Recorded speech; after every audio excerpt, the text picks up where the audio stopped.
Alors, rebonjour. Voici donc la vidéo où on va mettre en pratique ce qu'on a vu sur la vidéo précédente, donc l'anatomie et la structure du pied. Sur le pied d'Hugo, donc toujours, fidèle patient. Alors, déjà en repérage. Je me sers de son pied comme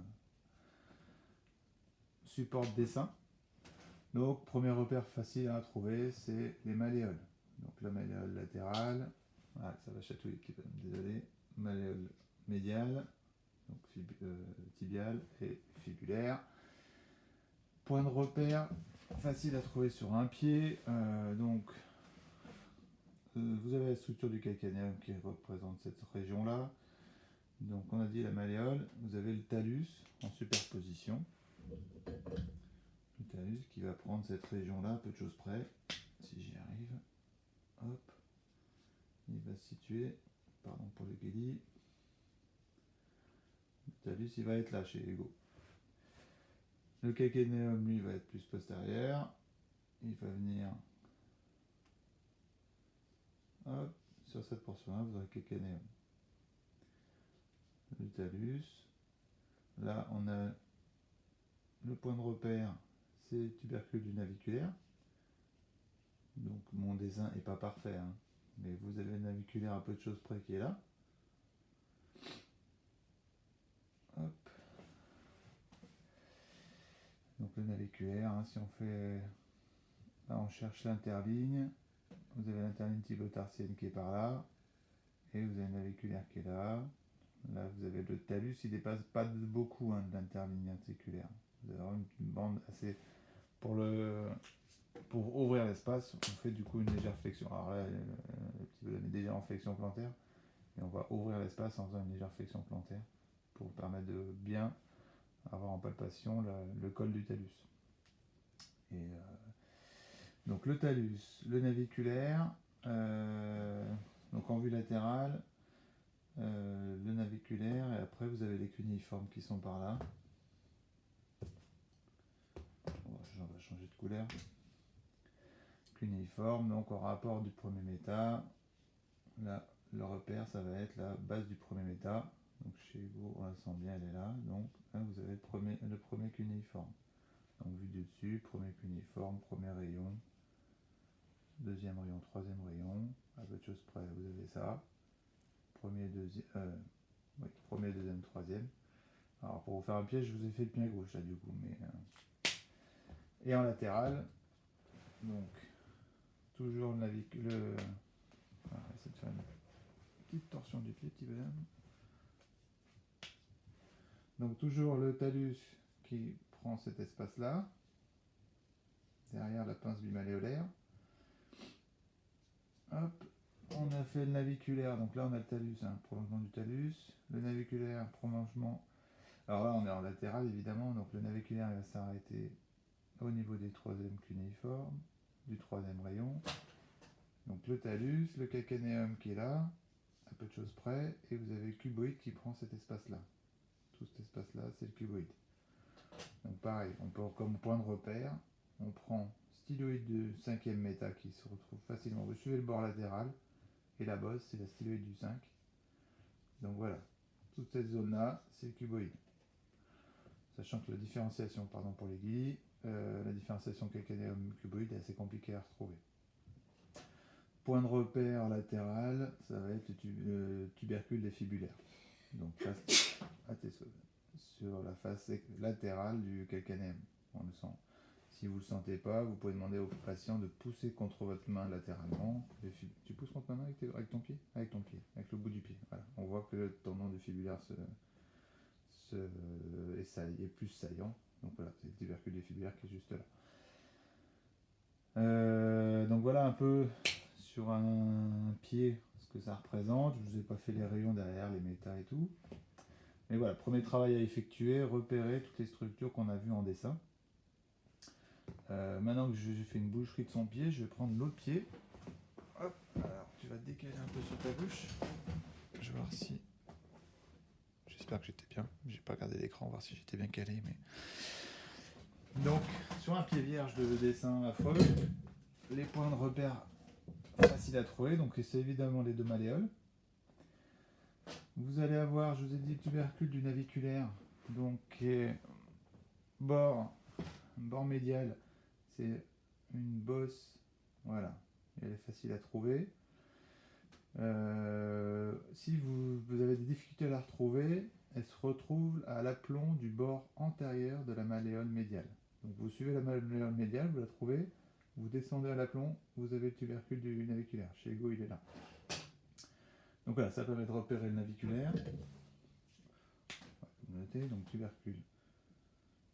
Hop, tubercule du naviculaire.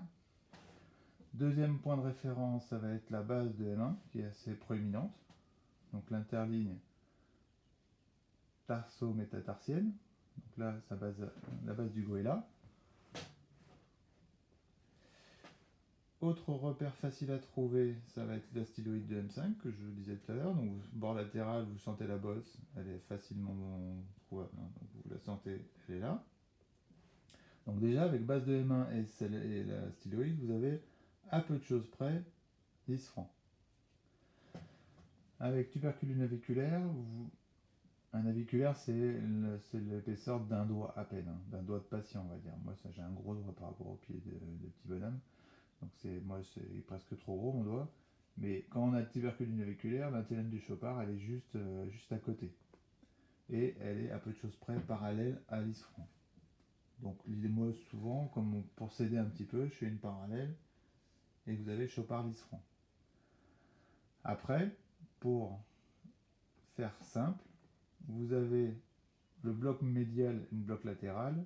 La différenciation se fait entre le troisième et quatrième rayon.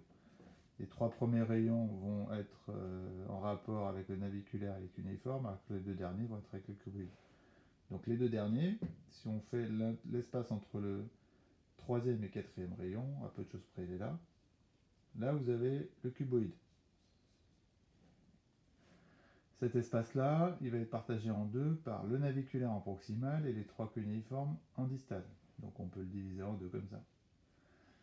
Et l'espace distal, il va être donc divisé par les trois cunéiformes, à chaque rayon son cunéiforme, le deuxième là, et le premier. Alors le premier va paraître énorme sur notre pied, mais c'est uniquement parce qu'on a accès à la face supérieure et la face médiale. Les autres, on a uniquement accès à la face supérieure. Donc c'est pas que le premier, peut-être que le premier cunéiforme est déjà plus imposant que les autres, mais surtout, on a accès à sa face supérieure et médiale, donc il paraît énorme. Donc voilà, ça permet de repérer un peu le pied et de ne pas partir à l'aveugle. Une fois que vous avez fait ce repérage-là, vous essayez par la mobilisation de retrouver les interlignes articulaires. Donc en mobilisant un petit peu, vous aidez du mouvement toujours. Hein. C'est toujours le mouvement qui vous permet de différencier, de trouver une interligne articulaire, voir à quel endroit ça bouge. Donc là, vous mobilisez au maximum. Tout n'est pas simple, hein, surtout selon les pieds. Vraiment, c'est des structures assez compliquées à sentir. Donc voilà, les points de repère sont très importants pour savoir où on est, qu'on ne soit pas trop perdu dans le pied. Donc je vous dis, hein, tubercule naviculaire, styloïde de M5, avec ça, on a l'isfranc, base de M1, styloïde du 5, on a l'isfranc, tubercule naviculaire, on a là le départ de Chopard, et on arrive à voir un peu la structure du médio-pied. Qu'est-ce que si dans les repérages qu'on peut retrouver en avant de la malléole latérale, vous avez la petite dépression là, ça c'est le fond du sinus du tarse. Donc là, le sinus du tarse, vous êtes entre le calcanéum et le talus au-dessus. Donc c'est la petite dépression qui est là.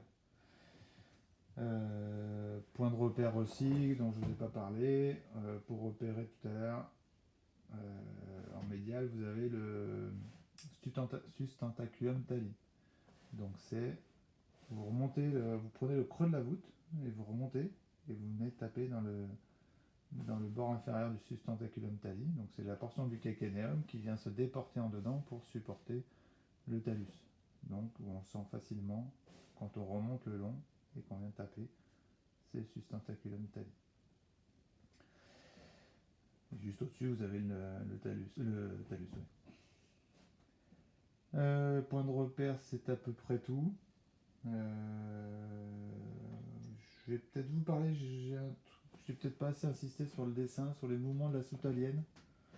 Je me souviens plus ce que je vous ai dit exactement. Déjà, la première chose sur l'arrière-pied, que je crois avoir oublié de vous décrire, c'est l'importance du talus.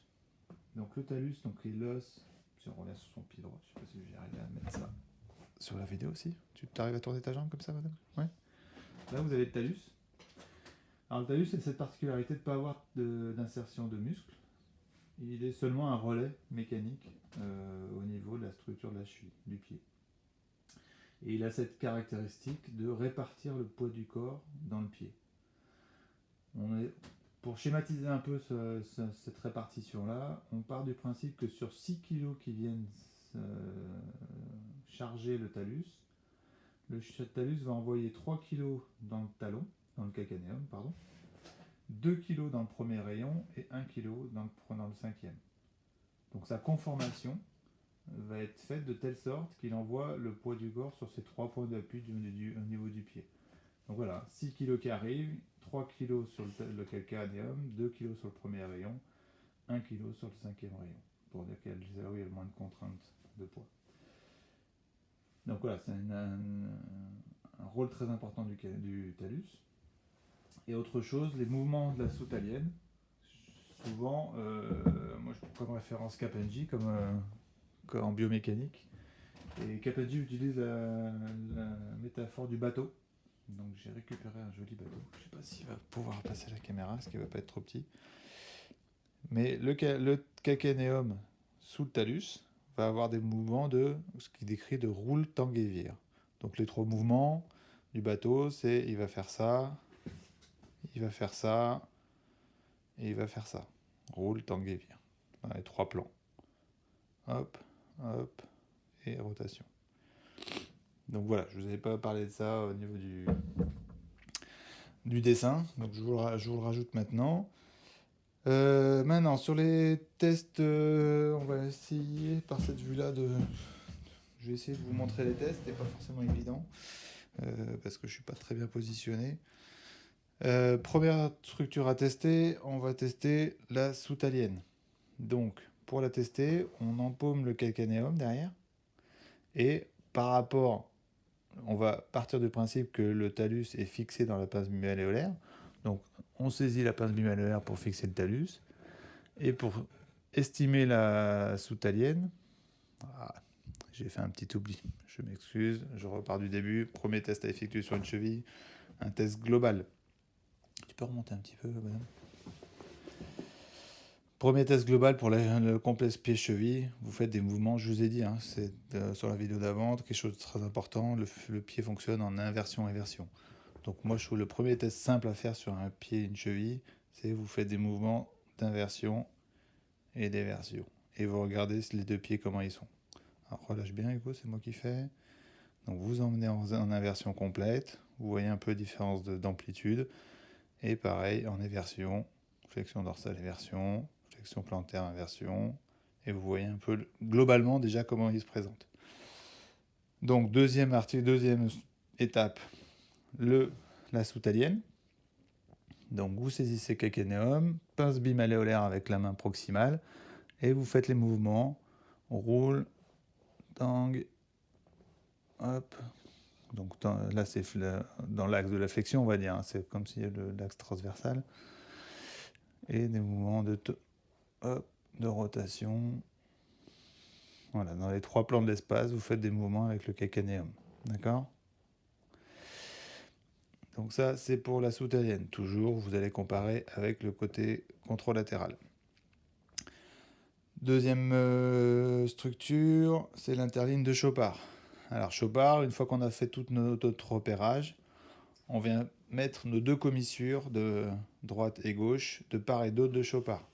Donc on vient prendre une commissure proximale qui vient vraiment sur l'interligne articulaire de la tibio-tarsienne, et la deuxième se mettre jointe en distale. Et là, on va faire des mouvements de bâillement, que ce soit bâillements latéraux, supéro-inférieurs, et les mouvements de glissement. Donc pareil, dans un sens, dans un autre. Donc si je caricature un peu, mouvement glissement, glissement, bâillement d'un côté et de l'autre, bâillement, bâillement. D'accord? Donc glissement et bâillement dans les deux sens. Après, à peu de choses près, la même chose au niveau de l'isfranc.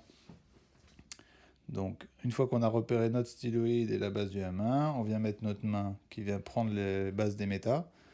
L'autre commissure se met juste jointe en proximale. Et même chose, supéro-inférieur, latéral, en glissement, latéral, et les bâillements, on ouvre d'un côté, on ouvre de l'autre, on ouvre d'un côté, on ouvre de l'autre. Même principe qu'au-dessus. A noter que, je vous rappelle, la conformation de Chopard en latéral fait que cette zone-là bouge un peu moins bien. Mais voilà, vous allez tester et pour savoir si tout va bien, vous allez comparer à l'autre. Donc si vous trouvez que c'est un peu plus rigide dans cette zone-là, vous allez vérifier si de l'autre côté c'est pareil, c'est que c'est normal. Donc voilà, Chopard, l'isfranc se fait sur le même principe. Après, vous faites des mouvements d'amplitude au niveau de l'avant-pied. Vous allez tester la tarso-métatarsienne. Donc, pas tarso-métatarsienne, autant pour moi, pardon. Métacarpophalangienne, parce que tarso-métatarsienne, c'était l'isfranc, c'est ce qu'on vient de faire. Donc, au niveau des métatarsophalangiennes, donc là, vous allez pouvoir tester, si je le décale un peu, donc flexion-extension et latéralité, abduction-induction. Donc, on lâche bien, on teste l'extension, on teste la flexion, et il y a des latéralités. Assez faibles au niveau du pied, hein, c'est pas les doigts, hein, mais elles existent. Donc, flexion, extension, latéralité aussi de l'orteil, vous pouvez faire à chaque orteil. Et enfin, les phalanges, là, c'est uniquement de la flexion-extension, c'est des trochléennes, donc un seul degré de liberté, extension, flexion. Pareil, hein, c'est des choses que vous pouvez faire de façon générale. Vous faites les deux pieds, vous voyez si c'est symétrique. Vous fléchissez au maximum les deux pieds, vous regardez si c'est symétrique de profil. Hein. Sur la caméra, comme elle est positionnée, on ne voit pas bien, mais voilà. Vous comparez les flexions-extensions globales de l'avant-pied, sachant que les mouvements de latéralité sont moins nécessaires quand même. Mais donc voilà, pour les tests articulaires du pied. Deux derniers tests, on va dire plus orthopédiques, ceux-là. C'est le test qui concerne le syndrome de Morton, donc le neurinome de Morton, qui est un neurinome qui était entre le 3e et 4e espace. Pour le tester, on vient avec le pouce, on relève le pied, comme ça, hop. On vient appuyer en regard de ce 3e espace sous le pied et on rajoute une compression. Je pousse les têtes des métas les unes vers les autres. Donc je viens comprimer. Et il faut que ça reproduise la décharge. C'est ce qu'on appelle, je crois que c'est le test de Mulder de mémoire. Donc voilà, on suspecte un neurinome au niveau du 3e, l'espace entre 3e et 4e. On appuie dessus, on comprime. Vous avez déjà peut-être parfois une petite sensation de ressaut dessous. Et en plus, le patient va redécrire la décharge qu'il connaît quand il souffre lors de la marche en général, avec des chaussures serrées notamment. Et voilà, on vient appuyer dessus et on vient comprimer latéralement le pied. Donc ça, c'est le signe de Mulder pour le neurinome de Morton. Et deuxième test, c'est l'équivalent au niveau du poignet, c'est le signe de Tinel. On va tester le nerf tibial et le nerf fibulaire profond. Donc le nerf tibial, on va le tester en arrière de la malléole interne. Donc avec la main, relâche bien tes petits bébés. Avec la main, on met le pied en position de référence et on vient tapoter en arrière de la malléole interne. Donc on tape. Et si ça reproduit pareil, c'est des types de décharge dans le pied, ça veut dire qu'il y a peut-être une compression du nerf tibial à ce niveau-là. Deuxième nerf, c'est le fibulaire profond, pardon. Et là, c'est en avant de la malléole latérale, dans cet espace-là. Relâche bien le pied, bonhomme. Relâche bien tes muscles, voilà. Vous venez taper là, et vous voyez si ça reproduit, si ça a des projections douloureuses au niveau du nerf du fibulaire profond. D'accord ? Donc tinelle, 2 nerfs à tester, le tibial et le fibulaire profond, en maintenant à chaque fois le pied dans la position de référence avec votre main. Donc vous mettez bien le pied à 90 et vous tapotez, hop, et vous tapotez. Signe de tinelle, fibulaire, profond et tibial. Voilà, c'est 2 tests orthopédiques au niveau du pied. Bon, eh ben, j'ai fait à peu près le tour des tests mécaniques et orthopédiques du pied. N'hésitez pas à me poser des questions. Alors, je maîtrise pas encore bien IMIAM, donc je verrai si j'arrive à récupérer vos mails ou pour qu'on puisse échanger. Je crois qu'il y a quelque chose de prévu sur l'espace, mais voilà, je vais me plonger un peu plus dessus. J'ai eu des gros problèmes d'internet jusqu'à maintenant, ils sont pas complètement réglés, mais normalement je suis un peu connecté quand même. Donc n'hésitez pas à me poser des questions, j'essaierai de faire le nécessaire, éventuellement refaire une vidéo sur la marche, comme je vous avais proposé. Mais voilà, si j'ai à faire un petit résumé de tout ce que je vous ai dit sur le pied, hein, les 2 éléments les plus importants à retenir, je vous l'ai dit, hein, première chose, c'est que le pied fonctionne autour d'un mouvement global de inversion et version, notamment dû à la marche. La rotation des ceintures justifie ce fonctionnement-là. Et la deuxième chose, c'est au niveau de la soutalienne. La position de bonne congruence, c'est la position de référence. Qu'on soit en varus ou en valgus, automatiquement, les surfaces articulaires ne seront plus en contact optimal. Donc, c'est les 2 éléments les plus importants du pied. Voilà, j'espère que vous allez tous bien, que le confinement se passe le mieux possible pour vous. Et puis, surtout, j'espère vous revoir très rapidement. Allez, bonne journée, bonne semaine à tous.